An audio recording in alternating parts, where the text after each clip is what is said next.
TTD పాలకమండలి నిర్ణయాలపై హర్షం వ్యక్తం చేస్తూ సనాతన ధర్మ పరిరక్షణ సమితి సభ్యులు, హిందూ సంఘాలు, భక్తులు అలిపిరి పాదాల వద్ద 1001 కొబ్బరికాయలు కొట్టి తొలిసారి టీటీడీకి ఒక భక్తుడు, ధర్మ రక్షకుడు అయిన బీఆర్ నాయుడిని ముఖ్యమంత్రి చంద్రబాబు నాయుడు, ఉప ముఖ్యమంత్రి పవన్ కళ్యాణ్ టీటీడీ చైర్మన్గా నియమించడం ఆనందించదగ్గ విషయమని నినాదాలు చేశారు.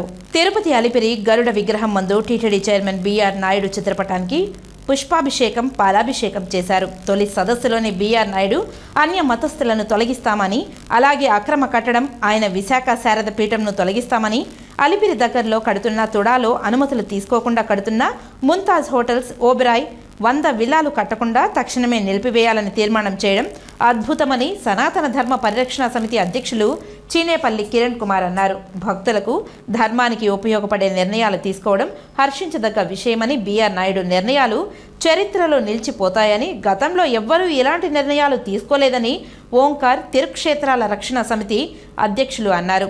సామాన్య భక్తులకు పెద్దపీట వేసేలా బోర్డు నిర్ణయాలు ఉన్నాయని, అన్య మతస్థులను టీటీడీ నుంచి సాగనంపడం స్వాగతించదగ్గ విషయమని ఉపాధ్యక్షురాలు రమాదేవి అన్నారు. ఈ కార్యక్రమంలో నిర్మలాదేవి, ధనుంజయ్ తదితరులు పాల్గొన్నారు. ఓం నమో వెంకటేశాయ, గోవింద గోవింద. మనము ఇంతవరకు తిరుమలని ఆధారం చేసుకుని బతికే వాళ్ళు చూసాం. తిరుమలని నాశనం చేయాలని అనుకున్న చైర్మన్లు చూసాం. తిరుమలని రాజకీయం చేయాలనుకున్న చైర్మన్లు చూసాం. మొట్టమొదటిసారిగా ఆ వెంకటేశ్వర స్వామి తన కోసం, ఒక తిరుమల కోసం, భక్తుల కోసం ఒక చైర్మన్ ని పిలిపించుకున్నాడు. ఆ చైర్మన్ బీఆర్ నాయుడు గారు. ఆయన పేరు చెప్పినప్పటి నుంచి ఒక సంచలనంగా మారింది. అతని పేరు అనౌన్స్ చేయడమే, అతను ఇచ్చినటువంటి స్టేట్మెంట్ లో ఒక పెను సంచలనం.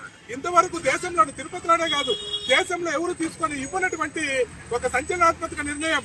హిందూ దేవస్థానాలలో కేవలం హిందువులు మాత్రమే ఉండాలి, అన్ని మతస్థులు ఉండకూడదు అని చెప్పిన ఏకైక చైర్మన్ మన బీఆర్ నాయుడు గారు.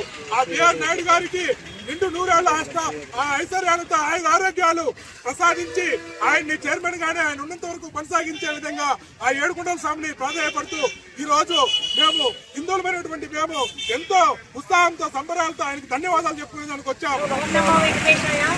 హిందువుల ముసుగులో అన్ని మతస్థులు టీటీడీ దేవస్థానంలో పనిచేస్తూ మన హిందువుల మనోభావాలు దెబ్బతినే విధంగా పనిచేస్తున్నారు అని చెప్పడానికి నేను చింతిస్తున్నాను.